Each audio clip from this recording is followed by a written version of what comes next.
पूजा जी, आपको NP news 24 की तरफ से बहुत बहुत स्वागत है। सबसे पहले आप हमें अपने बारे में बताएं। नमस्ते सभी को, मेरा नाम है पूजा विश्वास और मैं कोलकाता की रहने वाली हूँ।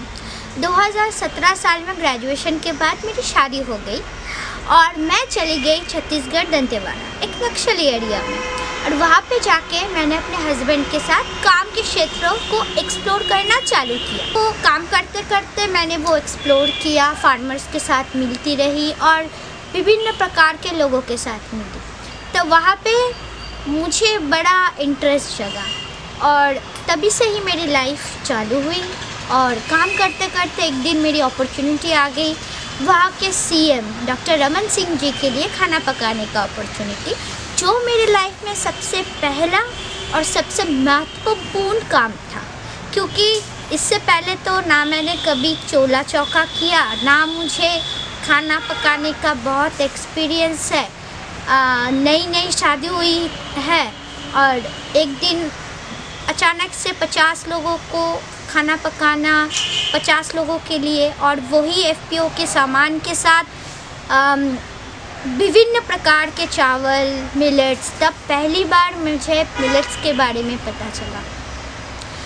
पर मैं डरी नहीं, मैं डट के उस भय का सामना किया और मैंने अपने पति की सहायता से उस दिन एक दिन में 12 रेसिपी हमने बनाया और वो खाना परिवेश हुआ डॉक्टर रमन सिंह जी को। उन लोगों को इतना पसंद आया कि वहाँ सरकारी आधिकारिक की तरफ से मुझे एक जॉब ऑफर मिला और वो है ऑर्गेनिक कैफेटेरिया। और मेरी लिखी हुई रेसिपी बुक 5000 कॉपी छपी, जो विभिन्न क्षेत्र और इंटरनेशनल भी वो पब्लिश की गई और वो बाहर सबको दिया गया। पूजा जी, जैसा कि हम जानते हैं जो 2023 है इंटरनेशनल ईयर ऑफ मिलेट्स है और हम लोग ये सभी जान चुके हैं कि स्वच्छता कितनी ज़रूरी है, स्वास्थ्य कितना ज़रूरी है, जो मोटे अनाज है, जो मिलेट्स है, वो हमारे लिए कितना ज़रूरी है।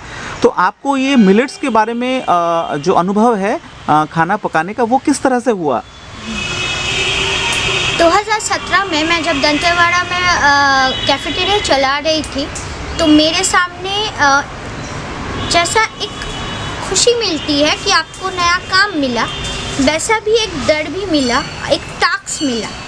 और वो टास्क है कि आपको वो कैफेटेरिया चलाना है सिर्फ चावल और दाल से नहीं, उसके साथ साथ आपको मिलेट्स भी लोगों को इंट्रोड्यूस कराना है। कृषि व्यवस्था के उन्नतीकरण के बाद हमारे देश से मिलेट करीब गायब ही हो चुके हैं, पर हमारी टीम और मैं चाहते थे कि लोगों को मिलेट के साथ परिचय करवाना और मिलेट की कुछ रेसिपीज़ उनको देना और एक नए क्षेत्र पैदा करना मिलेट्स के लिए।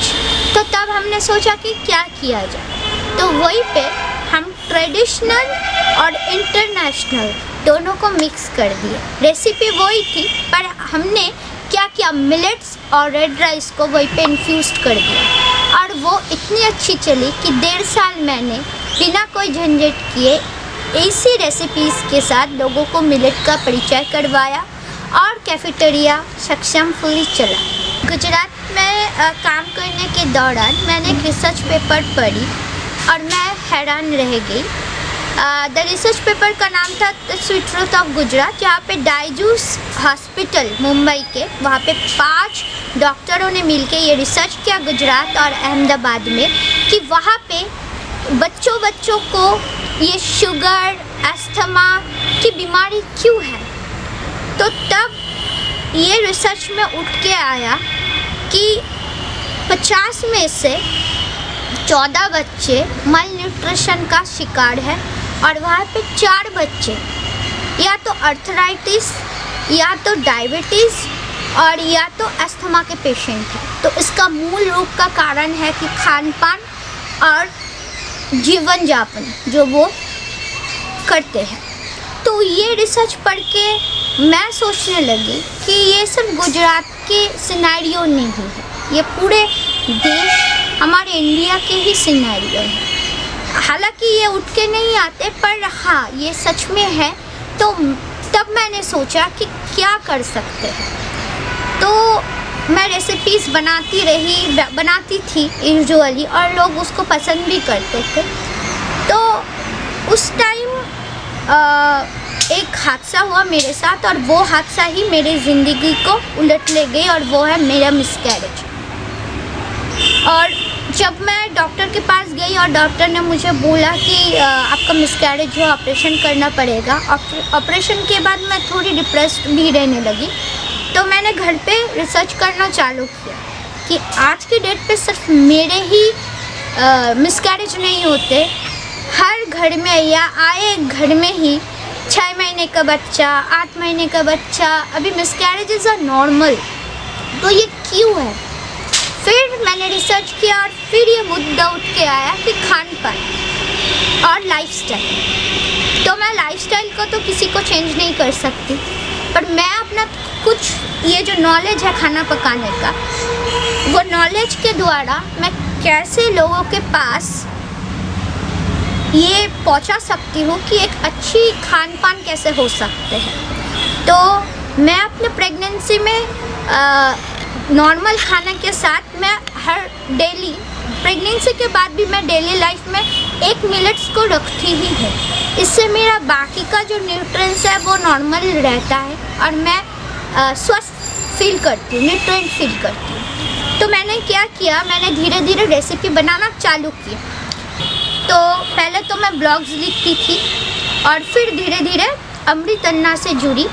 अमृत अन्ना एक आंदोलन है जो ऑर्गेनिक फार्मर्स के द्वारा बनियन रूट्स करना दक्षिण राजस्थान पे, और सिर्फ ऑर्गेनिक और मिलेट्स जो हमारे पूर्वज खाते थे और जो जीवन यापन है, तो रेगुलर के जीवन यापन में हम मिलेट्स को लाए। ये एक मुहिम है दक्षिण राजस्थान को अगले कुछ सालों में ये हर घर में मिलेट्स को पहुंचाए, और मिलेट्स के द्वारा लोगों का जीवन यापन और खान पान स्वस्थ बना। तो अमृत अन्ना ने मैम अमृत अन्ना की बहुत खुशगुजार हूँ कि उन्होंने मेरे इस कला को देखा और मेरे एक रेसिपी कैलेंडर को छपवाया। कुछ ही महीनों में मैंने जो और रेसिपीज़ इन्वेंट किया है वो लोगों के पास पहुंच जाएगी रेसिपी बुक के माध्यम से और QR कोड के माध्यम से। तो आप जहाँ पर भी हो, एक स्कैन करके मेरी रेसिपीज़ जो मिलेट्स के ही बनी है, मिलेट से ही बनी है, वो आपको मिले। मैं सारे लोगों से यही विनती करूँगी कि हम खाना तो खाते हैं, अन्न तो हम सभी खाते हैं, पर खाना अमृत भी हो सकता है, कभी कभी वो जहर भी हो सकता है। तो हमें ये सोच के खाना है कि क्या हम जहर खा रहे हैं या क्या अमृत खा रहे हैं। तो आज के जीवन में जो विष मुक्त खाना हम बोलेंगे तभी बोलेंगे कि जब हम अपने खाने की थाली पे चावल और दाल के साथ एक कटोरी मिलेट हम रखें। तो यही मेरी अपेक्षा है लोगों से कि अपने जीवन यापन में मिलेट्स को लाए, और सिर्फ दक्षिण राजस्थान ही क्यों, हम सब देश के कोने कोने और विश्व के कोने कोने में जो भी बैठे हैं, एक बार मिलेट्स के द्वारा आप ये सब खाना खा के देखिए। मैं पूजा बोलती हूँ कि खाना अमृत से कुछ कम नहीं होगा। धन्यवाद।